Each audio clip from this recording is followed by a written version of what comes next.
The Every Point Sports Podcast featuring Greg and Jack starts right now.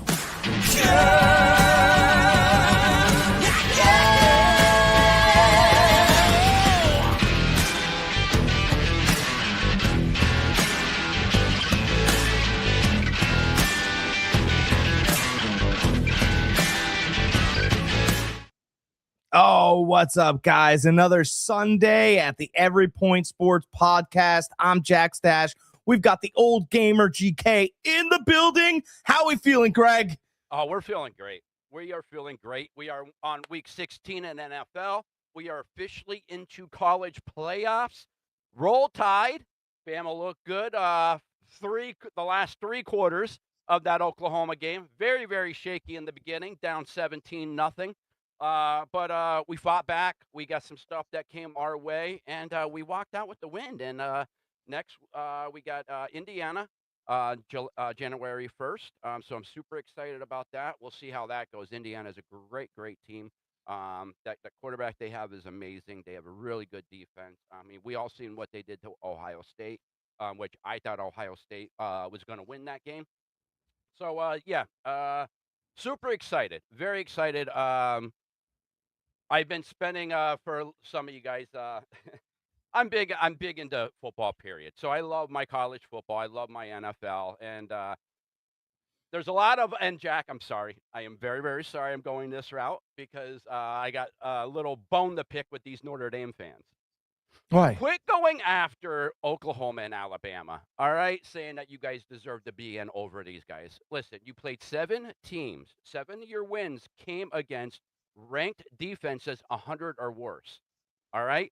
You got a bone to pick Tulane and fucking, who was that other team? JMU, freaking James Madison University, whatever the hell they were. Like, are you kidding me? Like, those 2 teams shouldn't have been in. I would have much rather seen Notre Dame, Oregon play. Oh, that would have been great. I would have loved to seen Ole Miss, Texas play. Wouldn't those been 2 great games to see yesterday? I can't believe you led with racism. That's what I can't believe with. What, because I look like a leprechaun, I have to root for Notre Dame? Dance over here for everybody. Is that what it is? Is that what it is? Is that what it is? Of course you would root for Notre Dame. You look like their damn mascot. Was that what this is about? 10, 12 years I've known you for. I know you're a Notre Dame fan. I do. I like Notre Dame. I've been spending a lot of time on different Facebook pages that's sitting there bashing my Bama. So I have to throw some stats out there. And listen, I get you guys are butthurt. You guys are very upset you didn't get in. I agree. I totally agree. But again, don't grab Oklahoma. Don't grab Bama into this situation. Pick the other 2 teams that weren't even in the top 12. Tulane was ranked like 20th or something like that. James Madison was ranked like 19, something like that. Look, it's so simple. Who'd you beat? Oh, you know what? Here's the thing. Here's the thing. I'll tell you what. Here's what we'll do. Notre Dame could go out there and pound the stump for the teams that they beat. And let's see what their national rankings are. Right? They should be definitely in over Miami. Okay. Did you beat Miami? Oh, wait a minute. Look, I take umbrage with people that can't read or people that complain for no reason. Look, here's the fact of the matter. You could have ruled the ACC this year, probably. We all they talked about dominated the ACC. How great would that have been? ACC, the AC championship game, Miami versus Notre Dame. Wow. Here's the truth about Notre Dame. What's good for the goose is not necessarily good for the gander there. But you ruined it for all your student athletes, and you ruined it for your college, who would have at least liked to see you participate in a bowl game. There are parents, there are kids that are proud to send they're proud to be there. Guys that came back from injury just to play this year. They're not going to get to play in a final game. You sit there and you laud and you cheer for it and you go, we have touchdown Jesus. Well, I'll tell you what, in the good book, that man turned his cheek despite what people did to him. Maybe if you learned and practice what you preach at that school, Notre Dame, by the way, it's a fantastic tool. But if you practice what you preached or practice what's in the book for which makes people want to go there, turn the cheek, go to a bowl game, do the right things. Instead, you acted like a child. Yeah. Do a Right? hissy You fit. deprived people of seeing you on TV. By the way, you don't put out there that you have an exclusivity contract with CBS. Did you put that out there? No, you NBC. did not. NBC. Is it NBC now? Oh, Yeah, it's NBC. changed over the Yeah, years. Yep. Yeah. But it it's wasn't NBC. CBS forever. Mm-hmm. My whole point is this. Don't sit here and cry wolf. Don't sit here and say, well, we should be. Maybe you are the better team. But things happen. This is life. And that's what you teach your students. Again, how about you just show up to the event for which you were classified to play in? That's what I'm about. I'm about show up, give everyone an opportunity to watch you one more time. It's not just your life. It's not all about Notre Dame. There's a lot of other lives involved in this collegiate game. Play it. Yeah. Mm-hmm. And that's what I have to say. It's an embarrassment to the school. It's an embarrassment to the franchise. And the people that wear the colors deserve better. Yeah. 3 of their wins came across 2-win teams. They hanged their hat on the USC win, which I believe they finished 16, something like that, ranked. And Pitt, who's not even ranked. So, listen, guys, schedule a little bit better teams. And also maybe join a conference. Join the ACC. You're in the ACC for everything else. And then you want to dog the ACC for backing Miami, who is in the ACC. I don't even want to get into that. I just want to simply stick to football. But that AD over there at Notre Dame needs to be ashamed of himself the way he was talking. Shame on you, ACC, for backing Miami. Miami's part of the ACC. You're not. Your football team is not. Every other sport might be, but your football team is not. Join the ACC, then you can talk. By the way, and this will be the last, before we get into the NFL, I don't want to hear anything about James Madison Tulane. I really don't. They're in a conference. The rules state if you win your conference no, that's the rules. That's understand, but come on. And it allows these, here's what it does. Because in the long run, here's what it does. It allows these teams national presence. It helps with their recruiting. And by the way, I know that you wear the Alabama colors proudly, but once upon a time, did you know, you can watch this on Saturdays in the South, did you know that Georgia Tech was actually the team in Georgia? Oh, yeah. They were the monster team in Georgia. I understand, but it was not Georgia. But here's the thing. But Georgia was allowed to participate and jumped in a conference. And because Georgia did well in their conference over the years and started getting recruits, then they were allowed to participate on the same playing field that they're allowed to play. My point is that you don't start just at the top. You have to work your way up. So I think James Madison and Tulane should be in there. They play by the rules. I don't care what the competition is because they're going to be good. By the way, Tulane, in case you're wondering, puts a lot of pros in the NFL. I want to check them out. Yeah, but still, they lost already to Ole Miss 45-10 in the regular season. You really want to see that blowout again? And you did. Yeah, I want to watch the team I want to watch a team that deserves to be there. Not a bunch of not a bunch of team that deserves to be there is the top 12 teams. The top 12 teams that are ranked are the ones that should get in. By the rules. I'm just saying what I think.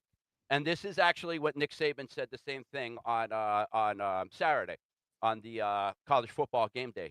He said the same thing. He's like, listen, this needs to change, and it will change. Nobody wants to see these blowouts. Nobody thinks that these two schools should have been in over a Notre Dame or over a Texas. The thing is this. The thing is this, though, is that you got to teams. If you're not ranked in the top 15 or the top 12, you don't deserve to be in the college football. Listen, I love Nick Saban. He's a great coach, all timer, right? He's going to be in the Pro Football Hall of Fame, but he's not right all the time. And I know that people accept his word as gospel, and I'm going to use that term because we're talking about Notre Dame still. People accept his word as gospel, but you know what? He misses. Right? There's a guy currently in our playoff system right now that he missed on. Kirk Cignetti. He was on his coaching staff, never promoted him, missed on him. By the way, the other team that Kirk Cignetti went to, James Madison, they are in the playoff system. Yeah, but So listen how many did make it and that he did promote and this and that. Like, yeah, yes, he those promoted that's Lane Kiffin ridiculous. for terrible behavior. And then Terrible he behavior. released him when he took the job in his for Florida Atlantic, and his focus was split. So he released him, and right before the national championship, Should have he released promoted him his before coffee that. mug, the offensive coordinator. That's Lane how Kiffin little I was think good. of Lane Kiffin. So, But we miss sometimes. And you had Signetti. You could have promoted him. yeah, You miss it is sometimes. what it is. Listen, he's an You- all-time great coach.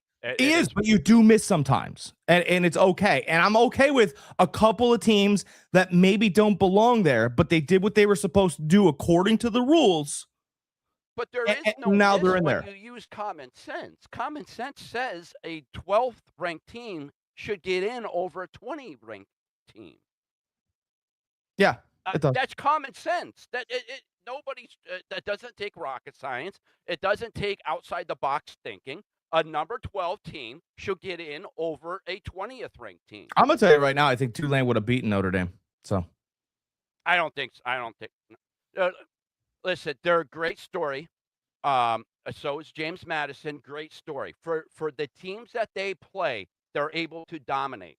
When they go up against the big boys, they can't play with them. That's when the recruiting. That's when the depth of the team, men against men. There's a reason why these James Madison players go to the bigger schools. I think we had two of them playing against James Madison.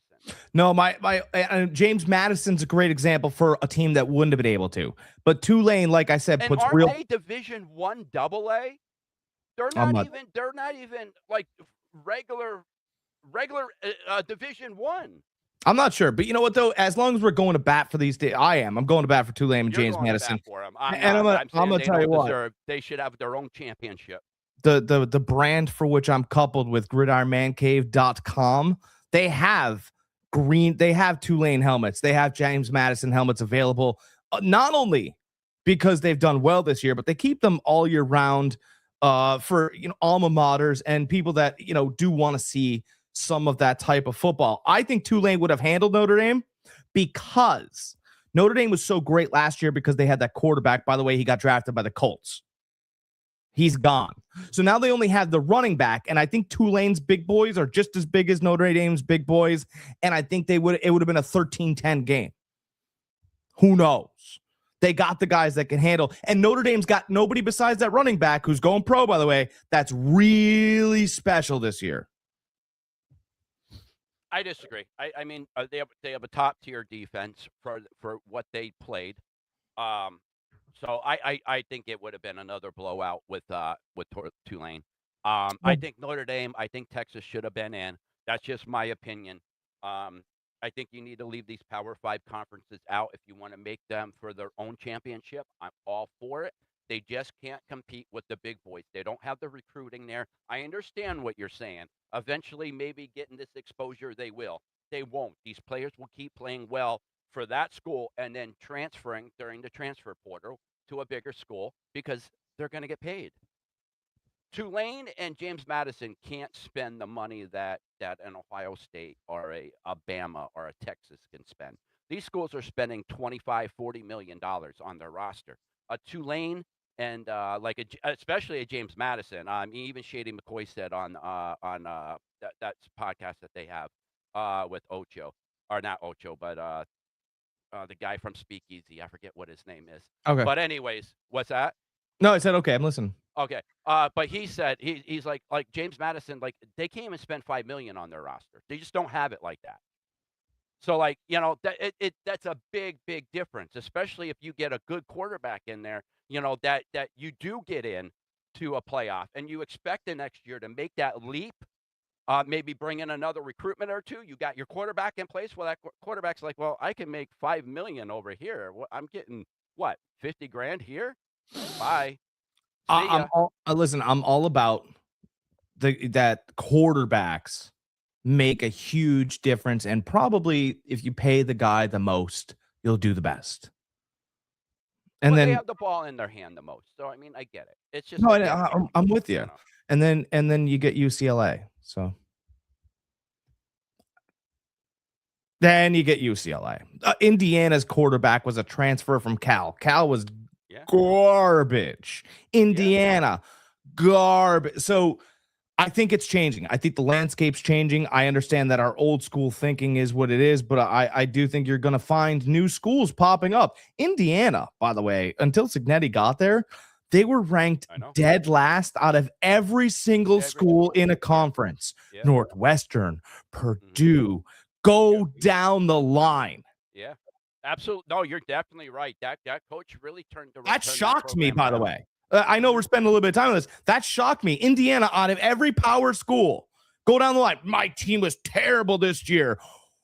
Not as bad as Indiana for years and years and years. There are teams at the bottom of the barrel I can't even think of. Kentucky was a basketball school for a year, still put up better numbers than Indiana. North Carolina has a better record under Bill Belichick this year than Indiana has had for 5 years. I mean, since Cignetti got there. So it's been a layup. It's been a W. It's been an easy walk for years. And all of a sudden you find this cat out of nowhere who just implements his system. And I think those stories, the Davids sell just as well as the Goliaths. And I hope that we get some parity. We'll see. We'll see. Again, I just think if you're not ranked in the top 12, top 15, don't even bother being in the playoffs. My opinion. But we gave a shout out. We did a little college here. Let's move on to the pros. Quick, I want to give a shout out to Bernard, Bama's wide receiver. If you guys didn't see that catch, Google it. Look it up on YouTube. It was ridiculous. He went around the wide corner, caught the ball on his back, came back on his back, completed the catch. Absolutely amazing catch. Moss just had him on their You Got Moss earlier today. So go check that out. Amazing, amazing catch.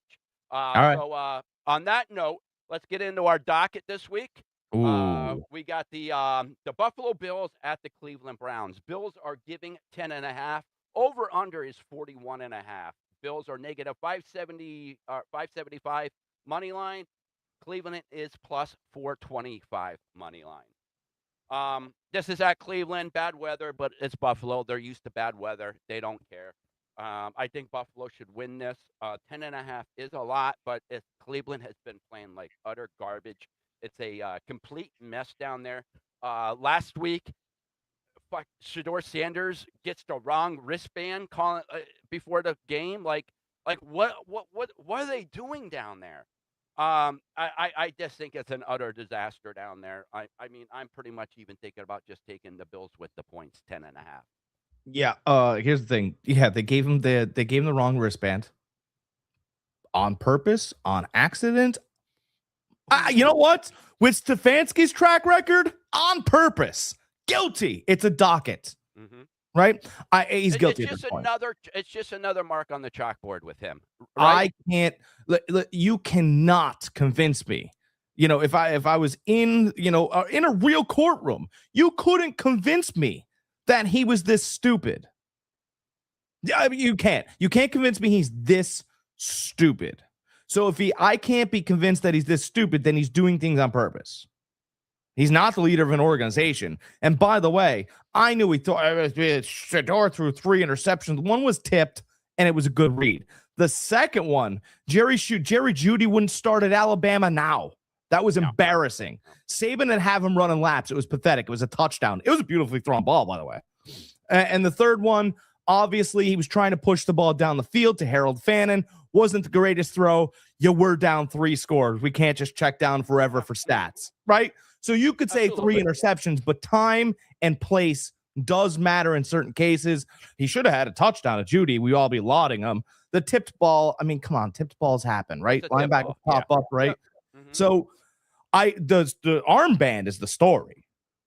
Oh, the armband's the story. Absolutely. It's not his performance on the field. We all know what he can do when the right plays are called for him. We've seen another big mark against Stefanski is he won't commit to Shedeur for next year. And if in case anybody doesn't know, Watson has been starting to practice, and he's still under contract for another year. He's still owed a lot of money, and they're saying that he wants him to start next year. That's kind of what the rumor is right now. So what you do is you have to get rid of him. You have to get rid of him and look towards your future. Well, here's what the rumor's been. The rumor has been, it's been come out, by the way. This isn't, I'm not making this up. I'll make some more stuff up at the end of this podcast. But the Belichick? The Belichick rumor? well, the rumor that has come out, I haven't heard about that, but the rumor that has Oh, come out really? Yeah. about Stefanski is that they're going to, and it's on Twitter, so everybody knows. I forget Deshaun Watson was still in the league. Yeah, he's still there. They said that it depends on how the team responds to him over the next couple games. By the way, that is out in the open. Greg, you got a phone there? Yeah. Okay, let's see. I can see your phone. All right, see, I got one too. I bet, and we're not millionaires. By the way, every player's got a phone. Oh, we can get the guy fired if we just don't play hard? Cool. Goodbye. I mean, that's how they're looking at it. And it was put out there specifically pretty early in the week. And that line went from 7.5 to 8.5 to 9.5. You said we're at 10.5 now. If you take the Cleveland Browns, please go see somebody. So really, it's the holiday season. We don't want anything happening here on the podcast. We love everybody, but seriously, go have your head examined. If you take the Cleveland Browns with points on the money line, I really feel badly for the people you're surrounding yourself. Yeah, with. I mean, the only thing positive for this team that's going right now, well, two things is you do got a future quarterback with Shador. At least you think you do. We'll have to see more what we can get with him, with a competent coach around him. And you got Myles Garrett, who's about ready to break the sack record. He needs 2 sacks to break the record. I can't wait till he breaks the record, because we all know, if you guys watch the podcast, you guys all know how I feel about Strahan and his freaking record. And record in quotation. Let me, and people that's in the vertical over here, look, quotation marks, record. Favre gave him the record. Favre, look it up, watch what he does. He just gave him a sack. But I don't want to digress. I can't wait till Garrett does get the record. He has 3 games to get it? Yeah. So I can't wait. So, I mean, that's a bright spot there. They have 2 bright spots over there. Get rid of Stefanski. You'll be all right. And you know what? Here's the 2 things I know about Sanders. He throws a good-looking ball. Mm-hmm. Yeah, the only thing I have to put against him is the same thing I gave him in college, is that he has a lot of backwards plays. He gives up a lot of sacks. He likes to run backwards. I'd like to see him kind of mitigate that a little bit, But besides that, I don't mind. I think he can play in this league. He has good anticipation with the ball. He can throw it. He has above average arm strength. He has above average athleticism. He can move in the pocket. Like, he has a lot of positives. He can put the ball in tough spots. That Njoku touchdown, I was like, it was disgusting. That other one to the other tight end that starts with an F. What's his name? Fannin. Yeah, Fannin. That was another nice ball. Like the kid can place a nice ball. Yeah. So okay, but you have to be able to do that, and you can't you can't be guessing, and he's not. The other thing too is he's not shy of the pocket. There are a lot of quarterbacks that come out now, and I think some of the scouting has actually focused on them. Whether they can break outside the pocket, are they a running quarterback? And Shador remakes a pocket, and I'm not going to say it's like Tom Brady, but he doesn't mind having the chaos around him. And I believe that there are some quarterbacks that don't deliver the ball well while getting pounded in the chest. He actually is okay with it. Phillip Rivers is another one. Pound me. Some guys like getting hit in the pocket, and some guys want to get out of there. He won last night, but Caleb Williams doesn't really like that little area. And I've always compared him to another college player because he kind of fits the size and the everything. I always compared Caleb Williams to Johnny Manziel. At 6 foot, really can move around, can really throw off different arm areas and platforms. Doesn't care what you think, despite most people thinking that they both might. They do not. Both 6 foot. They're not monsters. Like, you think Caleb Williams is really tall, this really big guy. He's not. No. Shador Sanders is only thick. But he's thick. He's big in stature. Right. And boy, that should, guy can run. He's the only quarterback in the league that has got over 20 miles an hour 3 different times this season. yeah, he's really fast. Oh, you know who else you can compare him to a little bit? A little bit. We're not there yet. Don't kill me for this comparison, but a right-handed Mike Vick. Mike was fast. Mike was very fast, but Mike was a lot quicker. No. But Caleb gets up pretty quick. He doesn't Mhm. have breakaway like sprinter speed. But again, both 6 foot, both can get rocked if they get caught, and he's right-handed. Both cannons of an arm. Both Cannons. Vic could throw it out of the stadium. But You so can can almost- Caleb. you can Caleb almost- can too.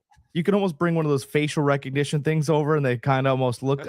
I'm just saying, and you know, Yeah, no. Mhm.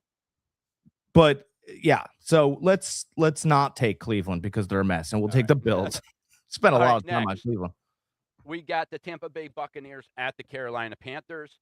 Bucks are given 3 points. Over under is 44.5. Bucks are at negative 155. Panthers are at plus 130. All right. You know what? Since he is showing his shirt, we're gonna let Jack take this because I have my own take on this game. So go ahead, Jack. I was gonna let Baker Mayfield talk into the microphone, but I think I can speak for us both property. Look, Tampa's got the worst defense in the league.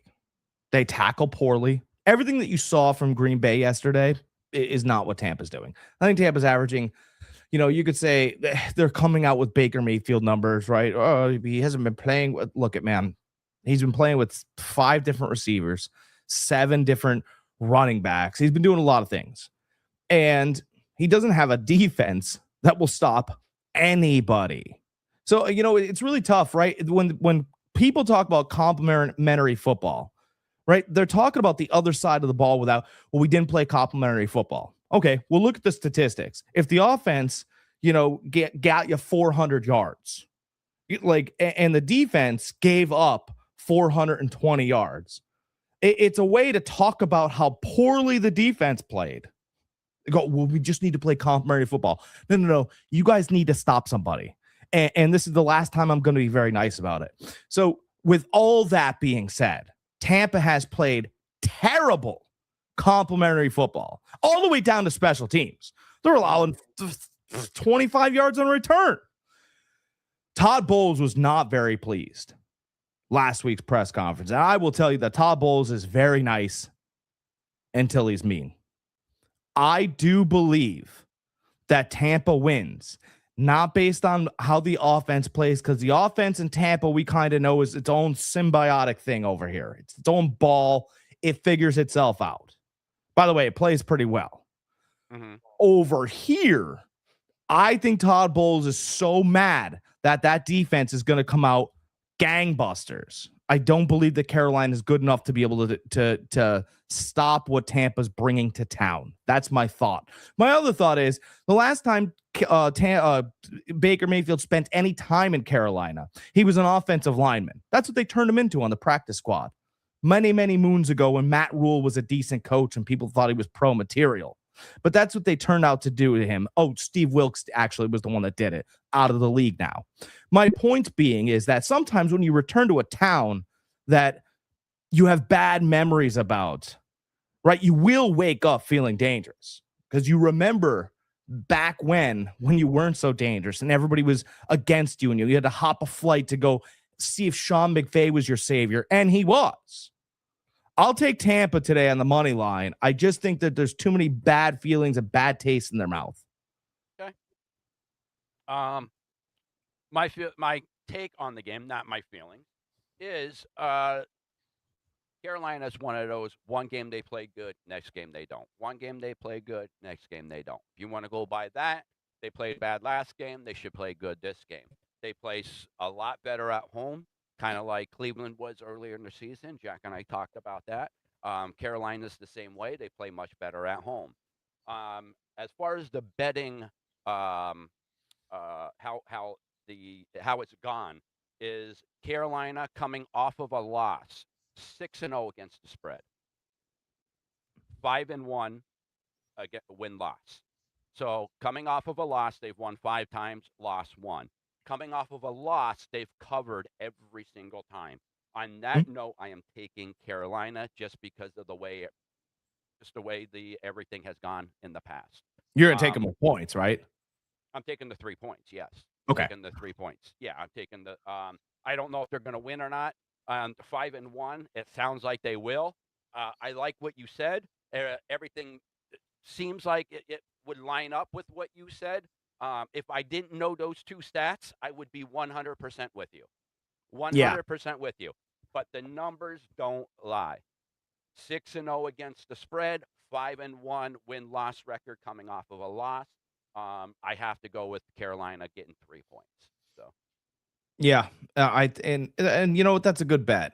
Um, New Orleans figured something out last week. mhm.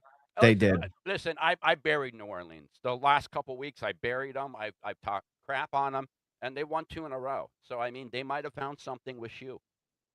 Well, it's more the defense. That defense has really been I get holding it, but people I mean down. that he's playing a capable role. He's not turning the ball over.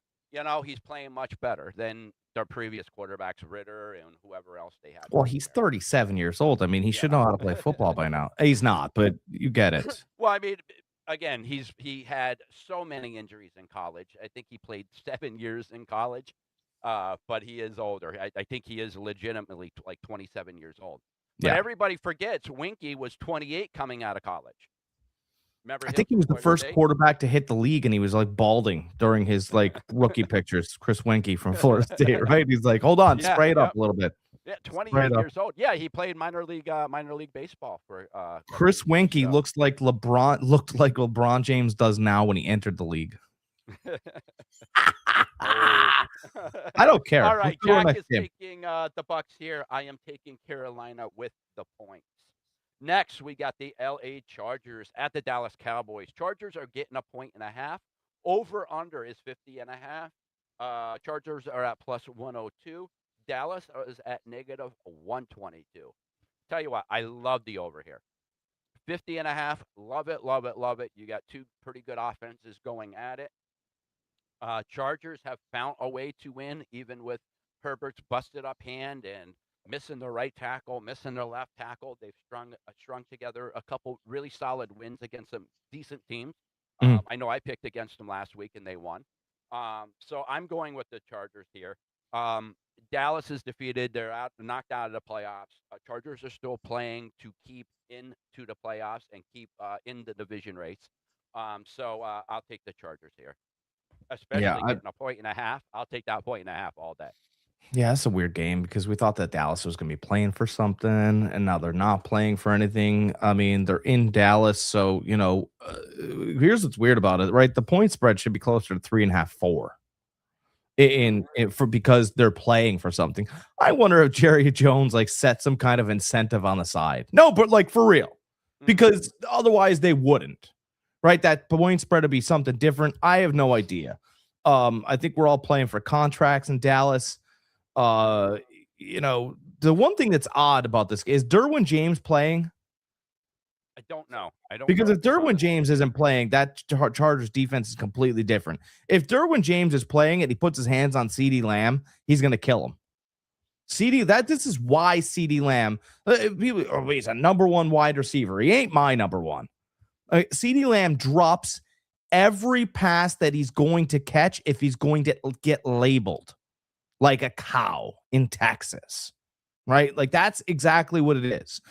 If CeeDee Lamb has the opportunity to get absolutely knocked out, blackout drunk on the ground by a safety, he drops it. And he's got a lot of drops like that this year. His slants where he's protected, his back shoulder throws, he catches all them. Every once in a while, though, you got to go across the middle. Am I right, Keyshawn Johnson? You got to be a little crazy. And CeeDee Lamb, once he gets airborne, to me, he's just and hit that shoulder's busted up a little bit. And do we trust George Pickens? I think you're right. I think this finds its way to 53 points. Derwin Yeah. James is not on the injury report. So Okay. he will be playing. So good day. Mm-hmm. I think it gets 27-24 takes us to how many points? 51. 51. 27-24 is my prediction. I think it'll land in that area. Um, give me Dallas. I don't know why. And Okay. I'm taking Dallas, not to just go against you, but I want people to think about this. The line should be completely different. Mhm. So is Dallas' defense a little dirty? Are they going to scrap at that bad hand of her? I don't know. I You really have to do. remember, even though they say that it doesn't, but Jack and I know it does, is that home team still gets 3 points. They say that it doesn't, but they automatically give the home team 3 points. Yeah. Yeah. So we'll see. I like the over best here, and we'll move on. Yeah, I like the over, and like I said, I'll take the 1.5 with the Chargers. Next, we got the Cincinnati Bengals at the Miami Dolphins. Bengals are giving 3.5. Over under is 48.5. Bengals are at negative 205 money line. Miami is at plus 170 money line. For anybody that doesn't know, Tua is benched. They're starting Ewers instead of Wilson, who we all thought. What the hell is his first name? Second pick by the Jets. Quarterback. He played Oh, for Zach Miami Wilson. now. Zach Wilson, that's it. Everybody thought it was going to be Zach Wilson. He's number 2 on the depth chart. Ewers was 3rd on the depth chart. Even Zach was like kind of dumbfounded by it. They asked Tua earlier in the week, what he thought of it. He's like, listen, if I'll help Zach any way I can. It didn't end up being Zach. So Miami kind of wants to see, I guess, what they got with Ewers. They kind of know what Zach is. Zach I just think Wilson's like, stop helping me. I want to know. play football. Stop helping me. Some of your, what he is? Russell Wilson was like, Jameis, I'm going to help you. And they're like, good. Jameis ain't the starter. If Jameis Woods, well, how the hell did that happen? You be saying you're helping me. I'm on the bench like you. Stop. You know what? The Tua, and I compare Tua to Russell Wilson a lot. Some quarterbacks probably shouldn't help out others. Here's $1, right? You turn out, you're like, this is counterfeit. This is you gave me this to pay for things. Now I'm arrested. This is great. I really didn't know anything about it. I was hanging out with Russell Wilson. I really didn't know anything about it. I was hanging out with Tua. All right, I'll put my head down in the car.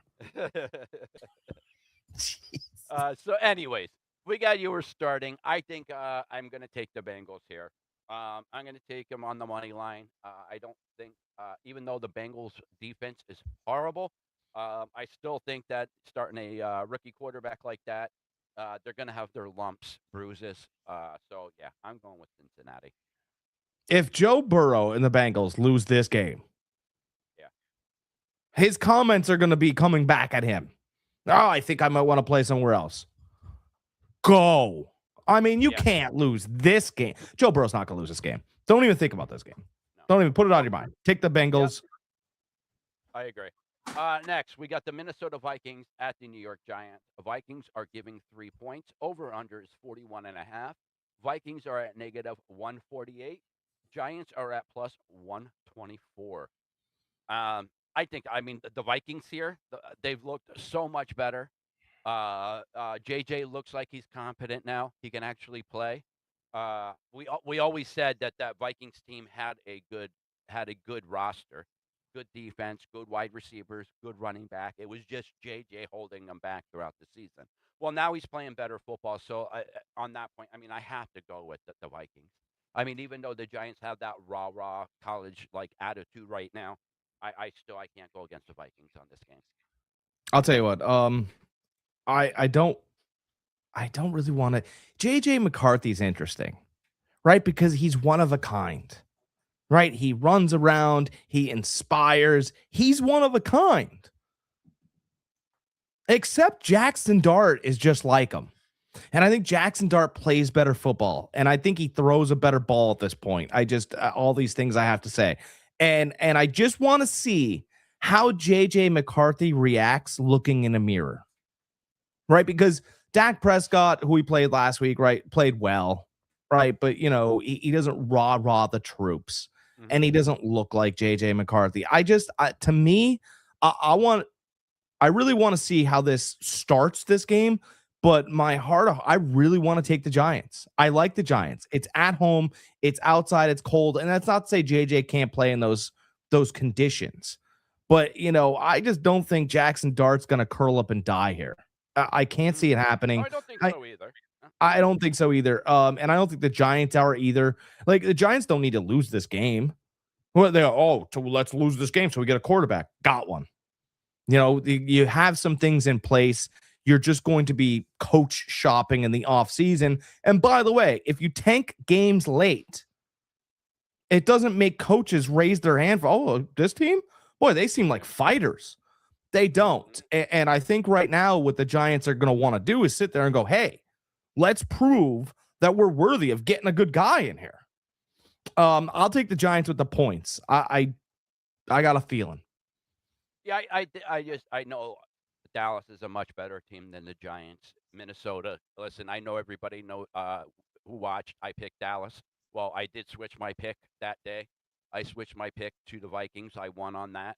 I just think the Vikings are playing much better football now that JJ isn't really sucking up. And what's his alter ego called? Nine throwing it to the other team. We got JJ, not 9. So well, just one last thing is that the Cowboys D line is terrible. Mm-hmm. Well, I mean, right. So they're a lot better with Quentin Williams there, but he did go out last game. Yeah. And so when JJ has time and he doesn't have to move those feet around, when his feet are perfect, he's a great quarterback. You aren't going to have that in New York against that D line. No, but that offensive line is a good defense or offensive line for the Vikings. They are. But no, you're right. The Giants have. I mean, if there's the one strength on their team is that defensive line. I mean, they have multiple first-round picks on that defensive line. You're definitely right with that. And so my only thing is that if JJ stays here, he's good. If you guys are just listening to me on your phones or the radio, right? If he's straight ahead and he's able to diagnose everything, he's good. As soon as those eyes, and we've seen him a lot, hit the carpet for a second and he looks left and then he looks right, and then he's starting a circle, that's a problem. Jackson Dart can be thrown like a rag doll, and he's getting up and doesn't care. 27-21 Minnesota. Jefferson finally has 100 yards. Look, I like that. That's a great Jefferson could have a good game, and McCarthy could connect, and all these things happen. Those eyes, though, Nick, and he starts putting those eyes on the ground, and it's going to become a problem. And I don't think he likes getting hit. To whereas Jackson Dart apparently likes being thrown 5 feet in the air and stumbling onto the ground. I only want the Giants with the points here. By the way, I don't want the money line. I throw it away. All right, you're taking the 3. I'm taking Minnesota to win straight up. I'll take the minus 148. I can win a couple bucks with that. Next, we got the Kansas City Chiefs at the Tennessee Titans. Chiefs are giving 3 points. Over unders 37.5. Money line negative 185 for the Chiefs, plus 154 for the Titans. For all of you that don't know, Mahomes is out towards ACL and LCL. Gardner Minshew will be the starter this week, so that's why the spread is negative 3 points. Ultimately, I don't know who wins here, but I'm going to take the Kansas City Chiefs. I mean, the Titans, they've won, 2 games for a reason? So, I'm going to take even a Gardner Minshew led Chiefs. Listen, he was a starter at one point in the league. He has experience. He can play the game, so that's why I'm going to go with them. Yeah, and it feels every week feels like a Chiefs spot. Yeah. I've rolled with them for I think the last probably 4 or 5 weeks in a row. I've rolled with them. But again, it's the Titans. I can't see the Titans winning this game. I really can't. So we've only liked the Chiefs. Here's I want to put this out there. Everybody only likes the Chiefs for 2 reasons. Right? We like the Chiefs because the refs are on their side. Say it. I don't care. Right? Like, admit it, America. That's what you think stripes are going to help them. They haven't all year. And then we go, well, Patrick Mahomes will figure it out for us. Mm-hmm. Okay. So we don't even like them anymore then, right? Because there's no incentive for the referees to push for them. They're out of the playoffs. Mm-hmm. And the Mahomes is in the hospital, right? Yeah, he's got a cot next to Jake Paul. They still have Andy Reid. I know they still have Andy Reid, but getting teeth removed. Right. Yeah. Oh, Getting teeth supposedly removed. had to get teeth removed.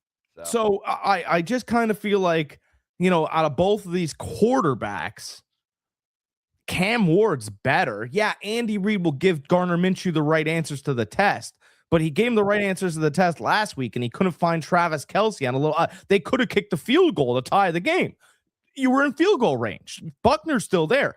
Minshew was a nice story years ago. I actually will take Tennessee on the money line. They've played together the longest together.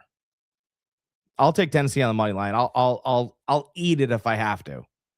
okay, all right. Next we got the New York Jets at the New Orleans Saints. Jets are getting 5.5. Over under is 39.5. Jets are at plus 240 money line. Saints are at negative 298 money line. Well, Saints fans, this is it. I'm jumping on your bandwagon. I am picking you guys this week. You guys are at home. You guys have been playing complimentary football the last couple weeks. Jack just said earlier that defense has been playing much, much better. So, yeah, I'm rolling with the Saints this time. Listen, the Jets are they're just as bad as Cleveland as far as being dysfunctional. Um, no matter who is there, no matter what quarterback, what coach, they can't win. I'm going with the Saints, plain and simple. Cleveland and the Jets should just relocate, be a expansion team somewhere, and try to clean their act up. Yeah, there's not much to say about this Jets team. They're firing people by the second at this point just to stay relevant in the news. I don't know what it is, but they're losing games. They're not even interesting. No, That's they're the not. thing. The thing is, like, you can be bad but interesting, right? I think all of us can speak for at least one time we turned on the TV and got stuck watching Jerry Springer for a couple hours. It wasn't, you It know, sucks you in. I don't, Me too. you Me too. know, You're flipping through the channels, and all of a sudden, you're like, come fight, and you see you fighting on the stage, and you're like, okay. Next thing you know, it's 2 hours later. yeah, Like, while I'm Christmas shopping, I don't get stuck in line talking to somebody and go, I really like Jerry Springer. no. But if we started having a chit chat and we'd be like, "Hey man, remember Jerry Springer?" And then all of a sudden we both know that we watched it, okay? Mm-hmm. And that's interesting. The Jets are not interesting and they don't win. I mean, they need a scandal just to hit the New York papers. That's how bad it is right now. Take the Saints and pray for the Jets. Absolutely. All right, next we got the Jacksonville Jaguars at the Denver Broncos. Jags are getting 3.5. Over under is 46.5. Sorry, guys, I should actually have my glasses on. Jags are at plus 154. Denver is at negative 185. Jack, I'm going to surprise you here. I'm going to take the Jags with the 3.5. Jags have been playing much better football this year. That coach that they brought in from Tampa, I mean, he's working miracles with Lawrence down there. ETN is getting the ball. He's running it well. That defense is playing good. They got Jacoby from the Raiders. He's catching the ball. They're looking like a really, really good team down there. Listen, we all know what Denver brings to the table. We all know what Nix is doing, what that Denver defense is doing. We always talk about how a team slips up here and there somewhere along the schedule. I think this is that one game for Denver. I'm not saying I'm taking the points. I'm taking the 3.5. I think the Jags win here, but I'm not confident they win here. I'm more confident that they cover that 3.5. I like that extra half a point. I think if Denver does win here, it's going to be a 3-point game. I like all of that. Yeah, Lawrence is finally. I think he cut his hair a little bit. No, and the only reason why I think I'm not exactly sure is it seems that he's starting to listen to what Liam Cohen is preaching. You even to give him a slight compliment, hell is freezing over. I'm telling you guys right now. I can be swayed. But I'm usually leather. I'm tough. But I could be swayed if you start showing me consistently, right? So he threw a couple great levels concepts last week. That's what kind of got me rolling. And he threw on the run, and he actually demonstrated what a quarterback should be doing. He pointed, he moved, and I went, oh, well, well, he had 6 touchdowns. Don't care. I don't care if you throw, like, if you look at that, the Rams lost. Right. But when I watched that game, it was the closest I've seen to how Tom Brady orchestrated an offense in a loss in Matt Stafford. Matt Stafford was the guy. I know Sam Darnold got the win and Seattle's the team. But when I watched that game, I was in awe of how Stafford was. Trevor Lawrence is starting to trend in the right direction. And when athletes look at athletes, they sometimes Trevor Lawrence gets up for big games. He plays down to bad competition. You're like, brother, how are you only beating the Raiders 13-10?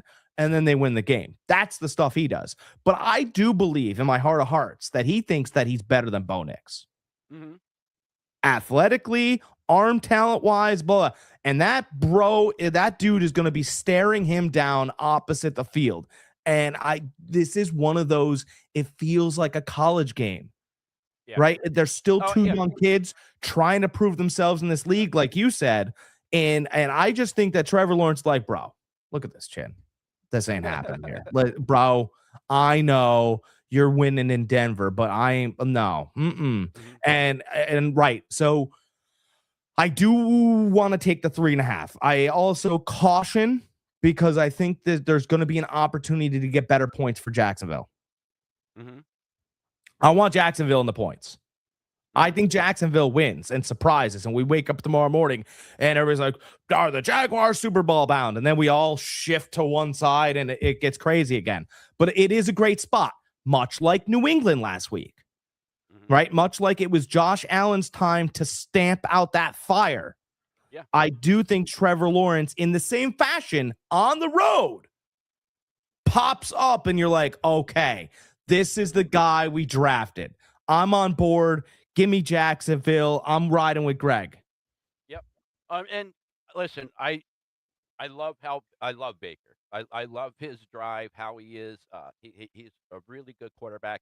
I was banging the drum earlier in the season for him being an MVP. Last year, banging the drum, MVP. Look at the difference with his team, how he's played between last year and this year. When he had what's his name? Cohen? Yeah. Is that his name? Yeah. Cohen? Listen, the guy is a good coach. He really is. I mean, look what he did with Baker and now what he's doing with Lawrence. He really is. He's doing a very, very good job, and I don't think he's getting the credit that he really deserves down there. No, I mean, he had Mayfield with the Rams, and Bowles said who, when he goes, that guy. Yeah. And he goes, oh, okay, that guy, sure. Yep. No, I like him. All right. Next, we got the Atlanta Falcons at the Arizona Cardinals. Falcons are giving 3. Over under is 48.5. Money line -155 for Atlanta, plus 130 for the Cardinals. Listen, Atlanta should win this. I mean, when is their roster going to show up? They have a decent roster.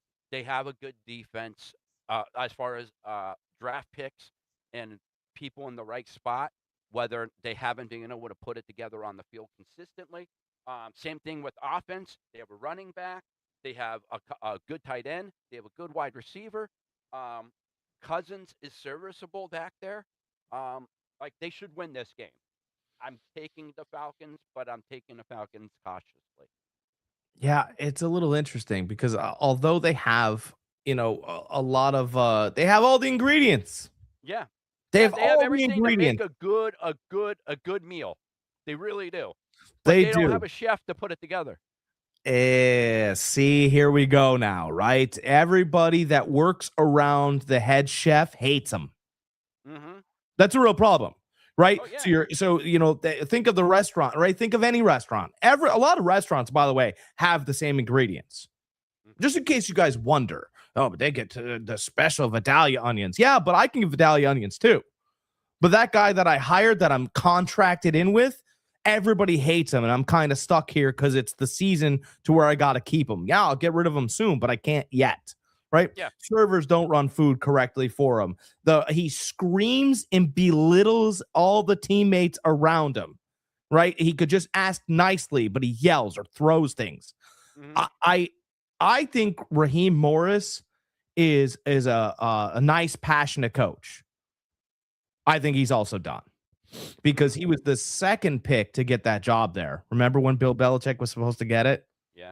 Yep. Yeah, he was supposed to get it, and he was going to bring in some of his guys and this, that, and the other thing, and get the gang back together. And I think that would have worked a lot better than what we have here. And let's not forget, they had a chance to get Harbaugh too. But Yeah. then people inside the building, in the offices, was like, we're not sure if we really want to work with him. I've heard like kind of have to walk on eggshells around him. He kind of like what's everybody on edge because, listen, anybody that doesn't know Harbaugh, he likes that. He thinks if you're on edge, you have that competitive advantage. So he likes everybody. It's true. He likes everybody to be on edge, including himself. So I can understand how that can wear thin on some teams, but winning cures all, man. Well, Raheem Morris kind of to me is just he looks like a pterodactyl first of all, and now he's a pterodactyl that doesn't he? Tell me he doesn't look like a pterodactyl. Go ahead, pull up the picture while you guys are watching this podcast and go. The teeth and here and the face. Yeah, right. He looks like a pterodactyl, and people are only scared of a pterodactyl because they're up in the air. They make that noise and they bite. But he doesn't bite. He's too nice or something. I don't know. He mismanages games at certain spots. He doesn't quite have the ferocity of a pterodactyl. And I think at the end of the season, Arthur Blank's got to sit there and go, but I gave you enough, right? Like you even picked your own quarterback and it hasn't really worked here. I can give you another Even season. though I think Penix will work out at some point. If he can get over this injury bug, he showed promise. If he's losing, but in Arizona, they believe in that coach. Yeah. And they should. So I'll ride with Brissett and Gannon. Okay. I have to. Okay. I got you. Got you. All right. Next, we got the Pittsburgh Steelers at the Detroit Lions. Pittsburgh's at 7, getting 7.5. Over under is 52.5. Steelers are at plus 320. Detroit's at negative 410. I like Detroit here and the over.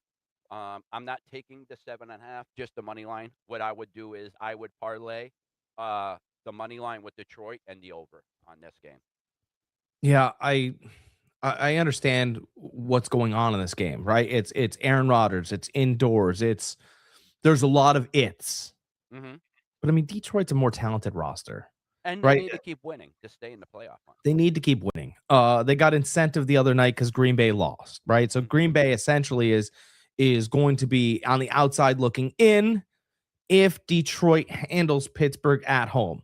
It's at home, right? So if it was in Pittsburgh, I think this would be a different story. There are rumors and calculations against Jared Goff's arm being able to cut through the cold and the wind. It doesn't play as well as it does indoors. But we're in Detroit. We've got all the athletes. TJ Watt's not going to be on the opposite side, so we don't have to worry about Jared Goff having a run or worry about a guy coming around the corner. I'm sure Pittsburgh has other talent, but they didn't pay the cat to sit on the sideline and be injured. So, at the end of the day, I think Detroit has more answers and Pittsburgh leaves this game with more questions. Give me Detroit on the money line. Let's not get greedy. Mm-hmm. Yeah. All right. I agree. Next, we got the Las Vegas Raiders at the Houston Texans. Houston is giving 14.5. Over under is 39.5. Raiders are at plus 800 money line. Texans are at negative 1350 money line. Listen, the Texans are going to win this game. No ifs and buts about it. It's just a matter of can they cover the 14.5. That's over 2 touchdowns. That's a lot for any team. I don't care if it's the worst team in NFL playing against the best team in NFL. If it's over 2 touchdowns, I am not touching that. The money line's at negative 1350. You can't make any money off of that by betting that straight up. So what you do is you parlay that with something else. Texans are definitely going to win this game. No ifs and buts about it. I don't think we really need to spend too much time on that. I'm really excited about this game. You just kind of Are you dismissed really? this. All right. Oh my I God. mean, I'm kind of like, I'm so excited for this game. Look, you got I think you're going to get a dual quarterback combo in Vegas, right? First of all, I want to bet on the over under on how many packs of gum Pete Carroll goes through on this game. I think there's a poly market bet somewhere. Don't lie. It's just, it's over under 2.5. So I like the over. I think he'll be very nervous seeing Mr. Anderson run through his first quarterback. By the way, if Kenny Pickett gets knocked out of this game, it's not the worst thing ever. You're getting Geno Smith, right? And we saw the other night in Green Bay, sometimes your backup can perform pretty well. With all that being said, how I'm playing this is 14.5. I'll take the Raiders getting 14.5. Right? There's nothing worse than grown men getting embarrassed. Mhm. They didn't score 1 point last week.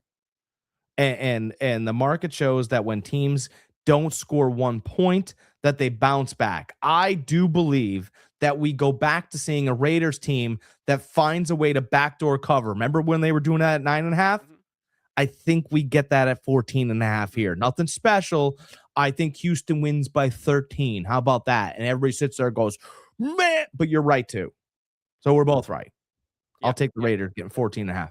All right, I'm taking them on the money line, parlaying it with something else. Not sure yet what. Next, we got the New England Patriots against the Baltimore Ravens. Patriots are getting 3 points. Over under is 48.5. Patriots are at plus 150 money line. Ravens are at negative 180 money line. Listen, if this was the Ravens of last year, I'd be with the Ravens. No problem, no if and buts about it. They've been spotty this year. 1 week I pick them, they lose. Next week I pick against them, they win. This New England team, even though they did lose last week, they did have a 21-point lead on Buffalo. It took Josh Allen to become Superman for them to win that game. I don't know if Lamar has that Superman in him anymore. On that note, I mean, I'm going to take New England getting the 3 points. I just think right now they're a better team. Vrabel has them playing. I think they'll bounce back off of that loss last week to Buffalo. Yeah, I don't think there's any more to say about that on my end. This game's a great signal. It's a tremendous.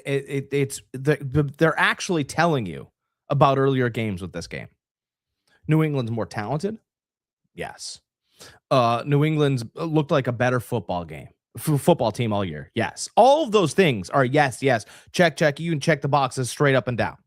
Right. But we don't we told you guys just a couple minutes ago. Detroit's beaten Pittsburgh and Detroit.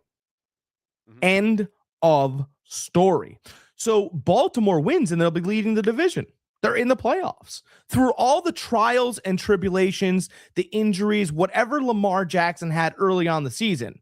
And I understand that his performances haven't been stellar, but when he needs one, the athlete always gets one.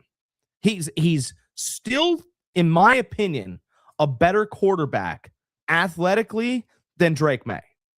Drake May, I watched fold like a cheap lawn chair last week. Okay. The only touchdown the second half was from Travion Henderson. And by the way, it was against what Vrabel called. Vrabel called sweep to the right. Travion paused, came all the way back the opposite direction. So they guessed him. Drake May made no good, not even good throws when he needed one.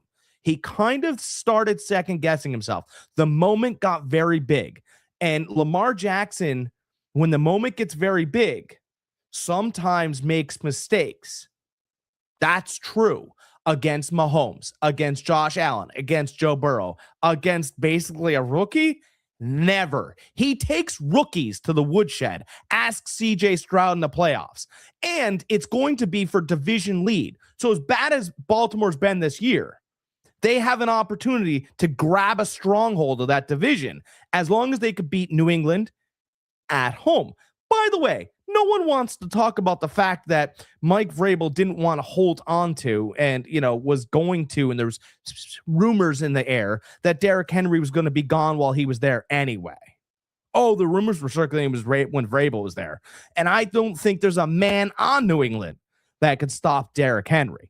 So I'll actually take Baltimore on the money line, and I think they win by 10.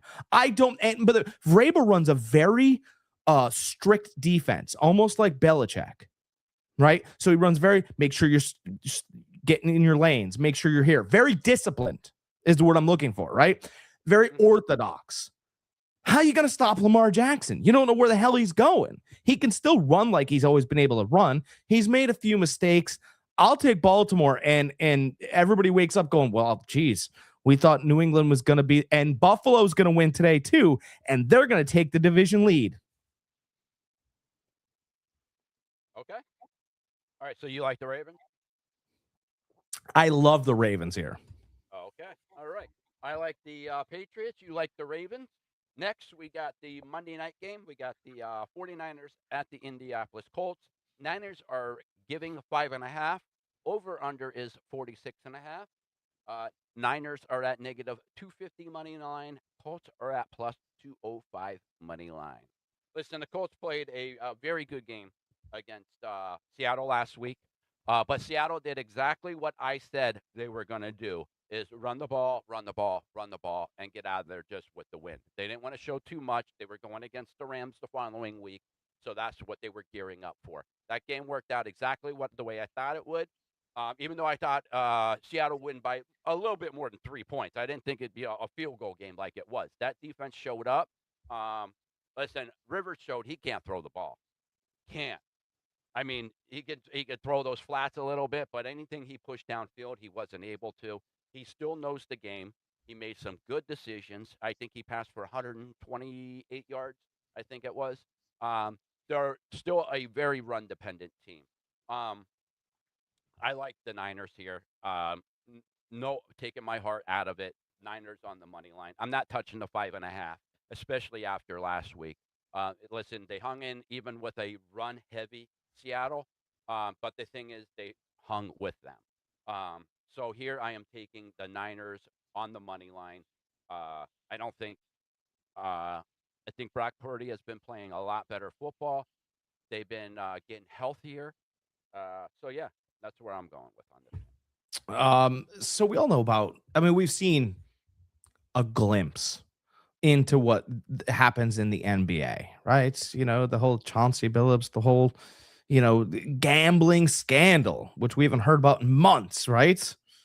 Oh, it's really interesting how that just went away pretty quickly after Chauncey Billups showed up in a courtroom wearing a hoodie that had an agency on it. That was really interesting, right? And the reason why I bring this up is because what I've heard is that although, Phillip Rivers has come back to save the Colts, he's also come back to save himself. I've heard that Phillip Rivers has quite the gambling issue himself, and nobody really knows about it. It's very quiet. Okay. But he comes back to football, and I just think it's really interesting that, all the games for which it doesn't look like he should be involved in, he's covering. Right? Covered last week. Now it's 5.5. And I will tell you that wise guys are all over the Indianapolis Colts 5.5. All over it. All over the 5.5. Listen, I think San Francisco probably wins, but with all of that bullshit fake information that I just gave you about Phillip Rivers, I told you I would lie to you. You just had to wait for it. None of that's true about Phillip Rivers having a gambling problem, but Greg was like, I was gonna say, I never heard that. I mean, as far as I know, I thought he was like the guy doesn't even swear. Listen, he's such a Christian man. It's crazy. He doesn't. He's like Michael Jordan. He's got a competition problem. Yeah, he does. And he is one of the biggest trash talkers on the field, too. Well, think about it. If you still want to play football at the age of 44, get off your couch and not really play, you do have a competition problem. Now, is it gambling? I may have driven that car a bit too far, but I do like Phillip Rivers and the Indianapolis Colts 5.5, because I do believe that they're just mostly going to run the ball. And I do think that I haven't all year loved San Francisco's defense since Fred Warner's been out. Greg hasn't either. We're being honest. I think San Francisco has enough to probably win by the way, who's San Fran playing next week? You're the San Fran guru. We finish up with the Bears and then Seattle. Just so that you guys don't, in case you guys don't know, if the Niners win out, they have the number 1 seed. Mm. If we beat uh, Colts this week, we beat the Bears next week, and then we finish off and beat Seattle at home at Levi's, we get the number 1 seed and win the division. I mean, it's So been a tough the division Niners this year. control their own destiny. Listen, after all those injuries we had throughout the year, devastated defense, no Brandon Ayuk, no George Kittle for 5 games, no Purdy for 8 games.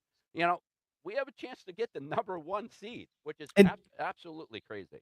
until you said Ayuk, until you said Purdy, I thought you were talking about the Baltimore Ravens. It's wild. But Yeah. they don't So have a chance to get the number 1 seed. So, Niners do. by the way, the NFL has the ability, in case you guys are wondering, to flex games Mhm. like muscles, right? Just to move a game here, move teams get phone calls, blah, blah, blah, especially during this week. Think about this week, right? It's Christmas week. Sugar plums are in their head. Santa is coming to town. And you had the ability to move a game here, move a game there. You could have moved maybe Philadelphia, Washington to this late night slot. I mean, heck, you could have moved Green Bay and Chicago if you really needed to, right? Mhm. Could have done all these things. They left San Francisco and Indianapolis alone for Sunday Night Football. If you don't think Phillip Rivers is going to play well or better than last week, I just feel like you're the wool over your eyes, and you might as well drive that same car that you got in when I told you that Phillip Rivers was a gambling addict. I don't believe that Indianapolis shaking your head for. I don't believe Indianapolis is going to play poorly. I think they're a good team. Mhm.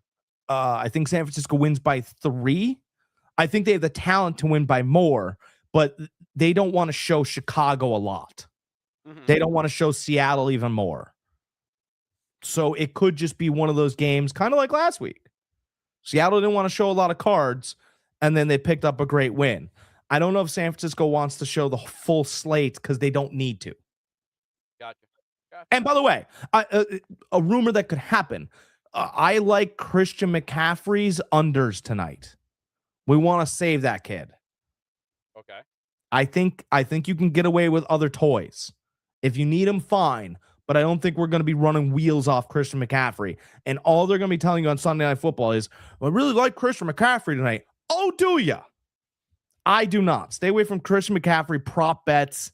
That's my guess. Okay. Guys, I'm trying to find here. Trying to bring up the games and they're not loading for some reason. What do we got on Christmas Day? Let's go through Christmas Day real quick. I'll tell you one. Yeah. I'll give you an easy one. It doesn't matter. I mean, you can load them up. I already know a game that's going on Christmas Day, right? After the Broncos mysteriously lose a game at home this week. Oh, it can't be. It can't be done. Yeah, it's going to happen. Those Broncos will be bucked, I believe, by the Jaguars today. And they get Kansas City on Christmas Day. What a gift! What a gift! Because Kansas City's finished, right? They're dead in the water. They're losing. It's so bad. I feel like the flint at Arrowhead is starting to be whittled down to just a rock that's been eroded, right? The dreams of Mahomes taking us to the playoffs are quickly wafting away into the night. The Broncos will get back at the Kansas City Chiefs next week for Christmas Day. I don't know what all is on the slate, and I don't know if we can get to it. I don't know why it's not loading. Because they don't want us to be able to gamble and get ahead and get all those things, right? Can't have nice things, even though we want them. Let me see. Let me just bring up But I do believe that Bo Nix will be good enough to be a Mahomes-less Kansas City Chiefs. I agree. Yep. Wait, I like a bounce back game by Denver. I think they're going to lose this week. I like a bounce back game by Denver for that game. There's no spread on the world that you want to play. It's probably going to be 13.5. It's 6.5 or -6 right now. Denver's giving 6. Denver's giving 6. Yeah. I would take that now. Okay. Now, the other one is the first game is the Dallas Cowboys at the Washington Commanders. Dallas is giving 3.5. Over under is 51.5. Uh, Washington's at negative 190, or sorry, plus 164 money line, and Mhm. Dallas is at negative 198 money line. I like Dallas here. I think Dallas is going to lose this week. They're going to bounce back, beat Washington. Washington's defense is not good. I don't know what's going on with Mariota. I know he got hurt last night or yesterday. Mm. So no Daniels, possibly no Mariota, down to their third string quarterback. Yeah, give me Dallas. That's a little interesting. G- I know that Daniels is shut down, but I wonder if we get a Christmas miracle, right? I wonder. No, I do, right? You unwrap the presents, right? And then all of a sudden you get a breaking news, right? Baby Jesus is born. Jaden Daniels is going to play quarterback for the Commanders. I don't look, it's not in the Bible, but biblically speaking, that would be a fantastic miracle for the Washington Commanders, would it not? I Yeah. think it would be. Mhm. Yeah. That's the only that's the only reason why it would be at 3.5. And by the way, I think the Cowboys won the first matchup, did they not? Yes. We know how we like to jump and say and jump and say. And by the way, we know everything about Washington. If and when Dallas loses today, right, does their surrender towel get thrown onto the ground? Their troops start sitting too, and now we find out whose backups are better. It's a little interesting, right? We're Yeah. going to get Mhm. a lot of if there's an upset to be had, it's not going to be Denver over Kansas City Mhm. on Christmas No. Day. No. Right. So maybe those Commanders have a little in store for us. And by the way, if the Commanders do find a way to cover some sort of spread, then that Denver, I would seriously, I would send my deed to my house to some mafioso, to somebody. I would bet my house on Denver. Okay. I like Denver too. I like Dallas here. Uh, Now the best game I think of the of Christmas is Detroit at Minnesota. Right now, Detroit is giving 3.5. Over under is 48.5. Detroit's at negative 192 money line. Minnesota's at plus 160 money line. Listen, this could be Minnesota could be the spoiler right here to Detroit from making the playoffs or even having a chance at getting in the playoffs. So this is going to be very interesting. Um, Ultimately, I do think Detroit is a better team. Um, I don't think that they will drop it here, even though I like Minnesota. I like how JJ's been playing. I like that roster. I just think Detroit doesn't lose this game. I think they win this game, even though it's at Minnesota. Yeah, maybe we get our favorites back too. Remember how every upset happened on Thanksgiving? Yeah. Maybe we get our favorites back on Christmas. It could happen. Possibility. It could Yeah. happen. That Games are is kicked it. off. It is 106. Don't be in a hurry. Relax, settle, and do what I've been doing. You know, if you can't find anything you like really early, head on over to Italian basketball, because that's what I've been betting all morning with great success, by the way. I'll tell you what, I know a lot about Italian basketball. I was betting Egyptian basketball last night, and I'll tell you what, I'm the king of Cairo. Yeah, I am.